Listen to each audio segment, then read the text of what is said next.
billets d'exception.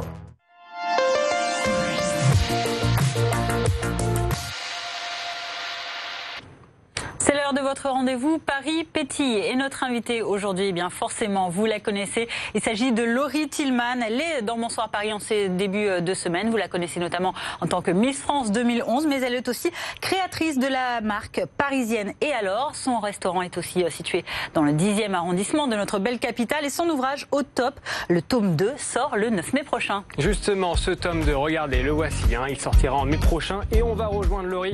Bonsoir. Bonsoir. On est ravis de vous avoir sur le plateau de Bonsoir Paris.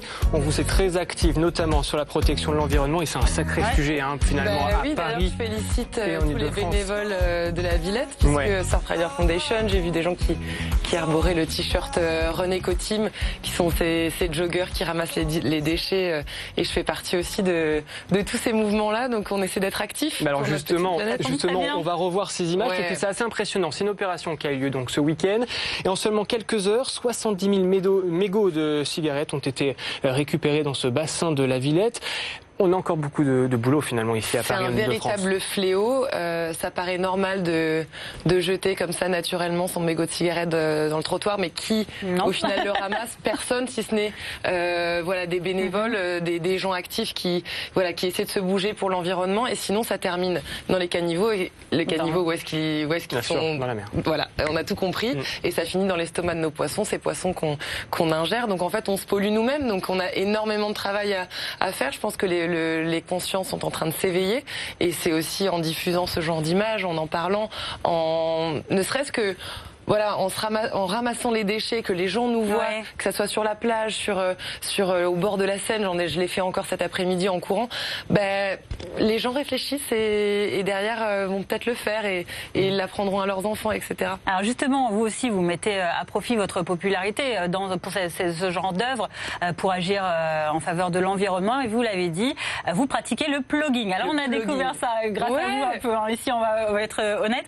C'est donc une activité physique qui consiste donc c'est le mix entre le jogging, c'est ça, et un mot suédois que je ne prononcerai pas, qui veut dire ramasser en fait les déchets, c'est ça. Donc vous courez et vous ramassez les déchets en même temps. C'est le double effet qui se coule, si on peut dire, c'est-à-dire moi je pars du principe qu'à chaque déchet ramassé, je fais un squat, donc un squat, un déchet, et à un moment donné, pour avoir des belles fesses cet été, je crois qu'il y a pas mieux, honnêtement. Et on imagine qu'à Paris, du coup, il y a de quoi faire. Il y a de quoi faire, Puis c'est hyper gratifiant, c'est-à-dire que on se fait du bien au corps, à la tête, et en même temps à notre planète, donc c'est l'effet vertueux, et après on peut plus. Ça interpelle quand les gens vous voient faire ça? Ça interpelle, et au niveau personnel, on ne peut plus après faire un pas dans la ville, ou lorsqu'on se balade proche de la mer, peu importe, on peut plus fermer les yeux après face aux déchets, et on se rend compte de la multitude de plastique, de papier, et puis le pire, c'est quand les gens naturellement, ou alors quand on voit une main qui sort de la fenêtre de la voiture et qui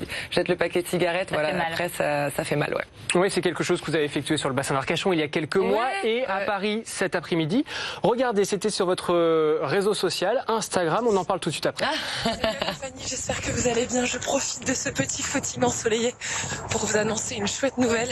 Le 14 avril prochain, je serai présente au Marathon de Paris aux côtés de Schneider Electric, qui depuis 2 ans s'engage et se bouge, se mobilise pour que ce marathon soit le moins polluant possible, avec le moins d'empreinte carbone possible.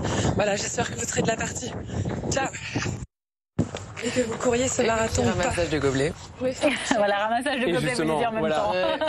Oui, parce qu'il y a cette initiative que vous faites de vous-même. Il y a aussi, vous en parlez dans cette story, un événement comme le Marathon de Paris qui aussi se met un peu à ça. Au sommet au vert, complètement. C'est ça. Depuis 7 ans maintenant, Schneider Electric, dont je parle dans cette story, s'engage pour que le marathon laisse le moins de traces possible sur notre petite planète, parce qu'on sait à quel point tous ces événements sportifs peuvent être coûteux pour l'environnement.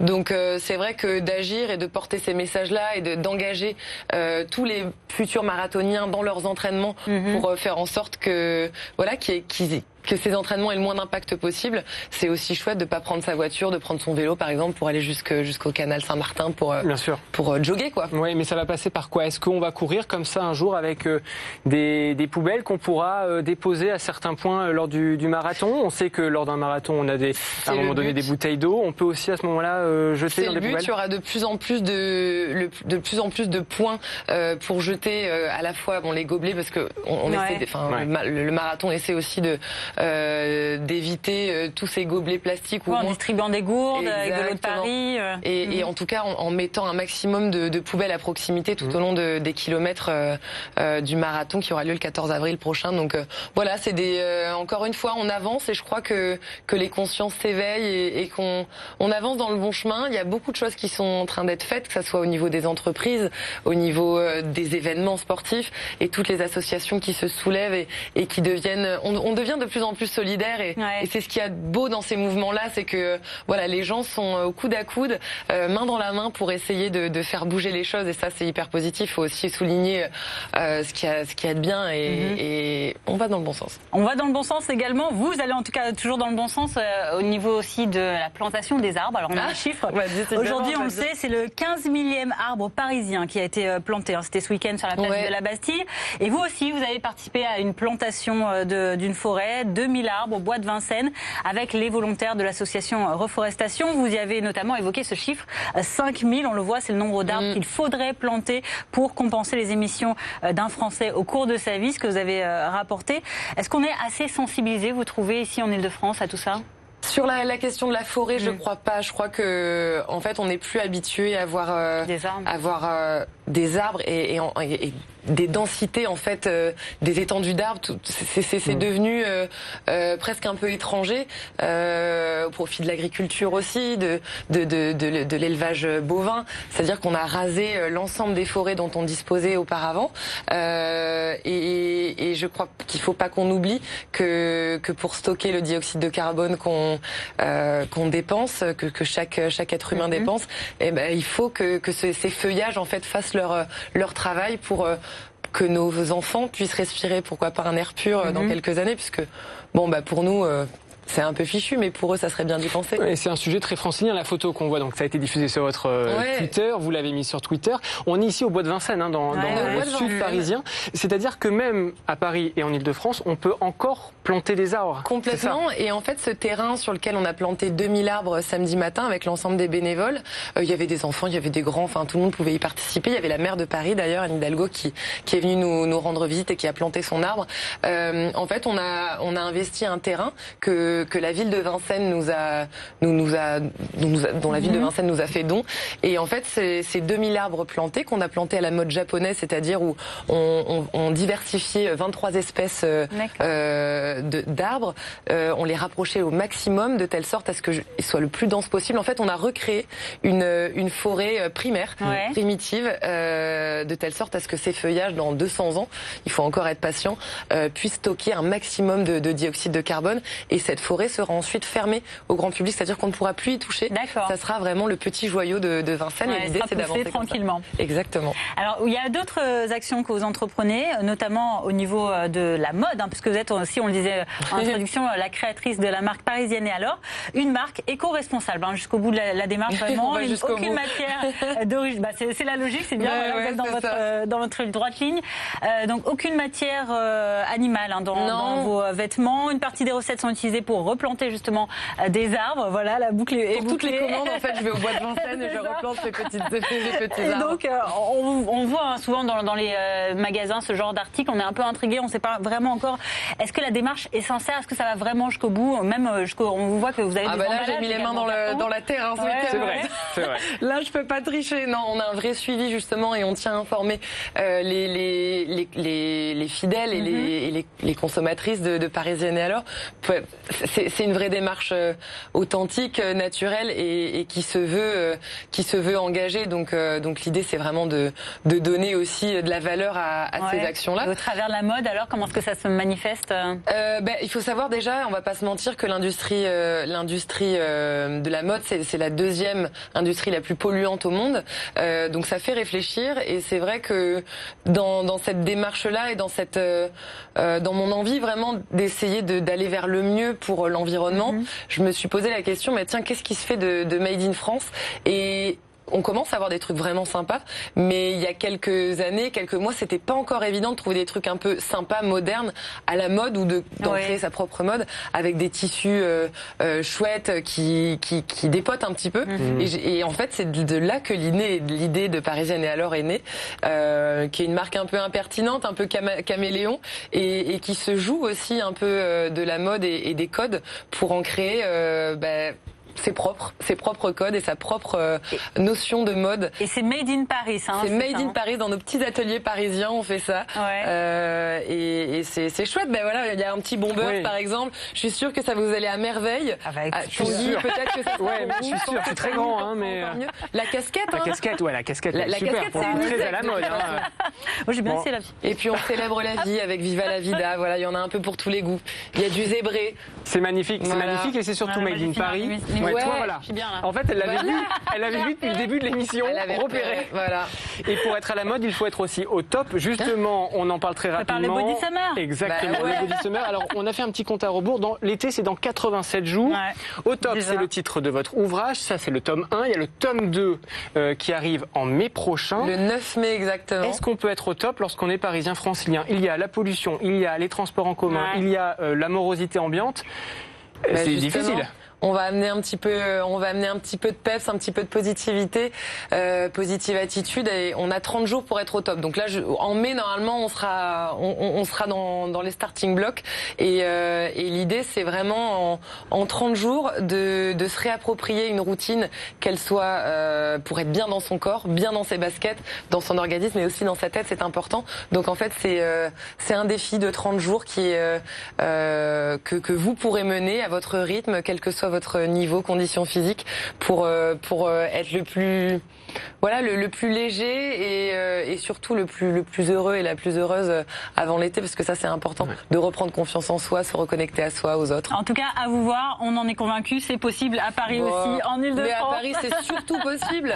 Toutes les portes sont ouvertes, on a c'est un terrain de jeu incroyable, Paris. Donc il faut pas être triste d'être parisien. C'est vrai. Moi non, franchement, c'est une bonne conclusion. Non, sérieusement. Merci Laurie Tillman, vraiment été ravie de recevoir aussi dans Bonsoir Paris. Je ne sais pas si vous écoutez un petit peu de musique, du rap par exemple. Ouais, pourquoi pas. Vous êtes peut-être au courant de ce phénomène, le nouveau clip de PNL. Ouh là là, non, pas encore. Bon, attendez, regardez. Je reste. Regardez, parce que le groupe PNL, qui était un groupe de francilien, de rap, a tout cassé YouTube, c'était ces dernières heures, avec un clip qui a été tourné sur la Tour Eiffel, avec plusieurs millions, 15 millions de vues en seulement 24 heures. Ça fait rêver. Ça fait rêver. En 3 jours. Regardez et écoutez les détails d'Alexia Elisabeth qui nous explique tout sur PNL. Effectivement, Fanny, le duo des frères Andrieux, plus connu sous le nom de PNL, signe avec ce clip son grand retour, un retour très attendu par son public. C'est au terme d'un live de 20 heures sur YouTube que les fans ont pu enfin découvrir ce nouveau clip, une vidéo au style très léché, des images très soignées, dans lequel donc les deux frères sont perchés sur le toit de Paris, tout en haut de la Tour Eiffel, ce qui tranche un peu avec les paroles du début d'ailleurs, puisqu'ils disent « je vise plus le sommet ». On peut quand même dire qu'ils l'ont atteint, le sommet. Et il faut dire que l'opération com a très bien fonctionné. Vendredi soir, tous les jeunes ont cessé toutes leurs activités à 20h et se sont connectés sur YouTube. Résultat, en 3 jours, près de 15 millions de vues. On est allé voir des jeunes devant des lycées à Neuilly ce matin pour leur demander leur avis. Alors, ils étaient assez unanimes. La musique, pas top. Le clip, génial. PNL, en fait, ils se font tellement désirer par rapport à leur public, ils font pas d'interview, ils font rien du tout. Et du coup, ils se font hyper désirer. Et le jour où ils sortent quelque chose, il y a tout le monde qui regarde, en fait. J'ai l'impression qu'en fait, il y a pas beaucoup de rappeurs qui ont fait ça, en fait. De se mettre sur la Tour Eiffel, machin et tout, c'est impressionnant. À deux, faire un clip comme ça, c'est chaud, voilà. J'adore, il est posé sur la Tour Eiffel, un peu comme un roi, et moi j'aime bien. Le clip, j'ai bien aimé, mais la musique, j'ai pas trop aimé. Je m'attendais à quelque chose de hyper bien. Et déçu. Musicalement parlant, c'est pas au même niveau que le clip, je pense. Des fois, je me lassais, le fait qu'ils reviennent pas et tout, mais là, le 5 avril, ils ressortent leur album, alors on attend que ça. Mais alors, on a une question à te poser. Est-ce que ça a vraiment été tourné à la Tour Eiffel ? Eh bien, c'est un grand mystère, justement. Ce clip, il a largement alimenté les théories de fans. C'est aussi parce que le duo tient à garder une part de mystère autour de son travail et donc autour de ce clip également. Nombreux sont ceux qui se sont même demandé sur Internet si tout le clip n'avait pas été tourné sur fond vert. Alors, on a contacté la boîte de production qui s'est chargée de ce nouveau clip et toutes les personnes qui ont travaillé dessus, eh bien, ont signé une clause de confidentialité, comme c'est souvent le cas sur les projets de PNL.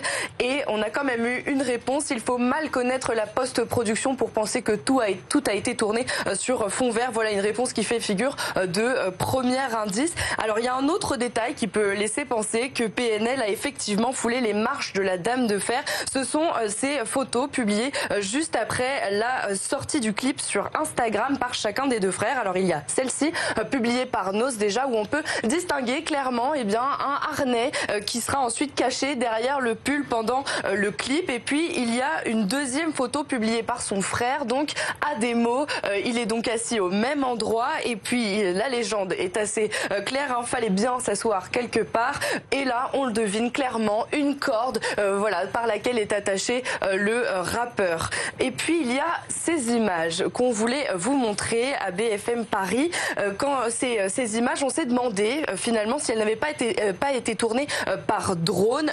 Il faut savoir quand même que survoler Paris en drone est strictement interdit. Eh bien, il semblerait plutôt que ce soit des images qui ont été tournées depuis un hélicoptère. Voilà ce qu'a sous-entendu la production. Et puis, une autre source qui connaît bien ce genre de tournage m'a indiqué, les images sont un peu haut pour avoir été prises depuis un drone. En tout cas, ce clip, il a marqué les esprits, même celui du rappeur Medine. Et je vous laisse découvrir ici son tweet. Il a publié son avis: de rebeux sur la Tour Eiffel debout, c'est peut-être rien pour vous, mais pour nous, ça veut dire beaucoup. Un indice supplémentaire que le clip a bien été tourné à la Tour Eiffel signe aussi que ces rappeurs ont parcouru beaucoup de chemin depuis leur début. Reste à savoir si leur prochain album, intitulé très sobrement Les Deux Frères, et qui doit sortir dans 10 jours, on en voit déjà les campagnes de pub sur Internet et surtout dans les rues de Paris, eh bien, reste à savoir si ce nouvel album leur permettra de rester au sommet. On vous rappelle quand même que le précédent s'était écoulé à 800 000 exemplaires.